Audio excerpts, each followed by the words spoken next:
Hello সবাইকে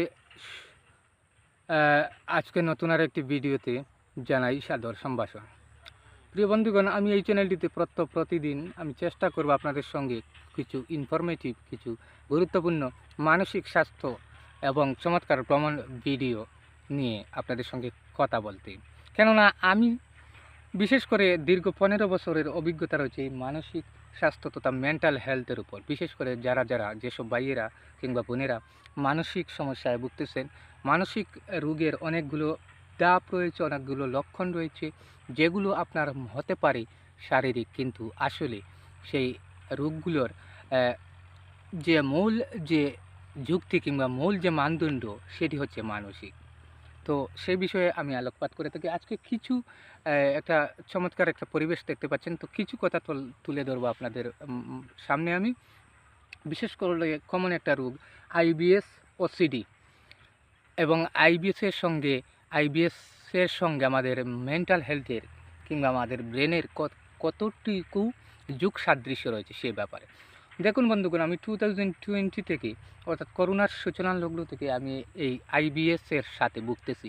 তার আগে অর্থাৎ 2000 প্রায় 10-11 এই সনের দিক থেকে কিন্তু আমি বিভিন্ন রকম অ্যাংজাইটি তথা বিভিন্ন রকম মানসিক অহেতুক ভীতি, যেমন ধরেন anxiety, social disorder, panic attack সহ বিভিন্ন রকম মানসিক সমস্যায় আমি ভুগতেছিলাম। তো আশা করছি আমি আমি খুব অল্প দিনের মধ্যেই আমি পুরোপুরি সুস্থ হয়ে যাব আপনাদের আশীর্বাদে, দোয়ায়। কেননা আমি বর্তমানে আগের চেয়ে অনেক বেটার ফিল করতেছি এবং আমার লাইফস্টাইল কন্ট্রোল উইথাউট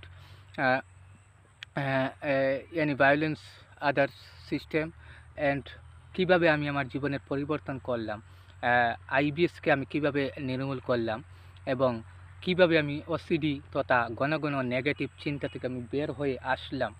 যে এই রোগে ভুগে থাকে সেই জানে ভাই এই রোগগুলো আসলে কতটা ডেঞ্জারাস, কতটা ভয়ানক। তো আপনারা যদি ভিডিওগুলো ভালো লেগে থাকে অবশ্যই আমাকে সাপোর্ট করবেন, আমাকে সাবস্ক্রাইব করে পাশে থাকবেন। পরবর্তী ইনফরমেটিভ এ ধরনের মানসিক স্বাস্থ্য তথা এডুকেশন সম্বলিত বিভিন্ন রকম ভিডিও আপনি পেতে আমারকে অবশ্যই একটা সাবস্ক্রাইব করে দিতে পারেন। তো আশা করছি আপনি অবশ্যই এই ভিডিওটি থেকে আইবিএস এবং ওসিডি এই কিছু সংক্ষিপ্তভাবে কিছু তথ্য আপনারা পেলেন।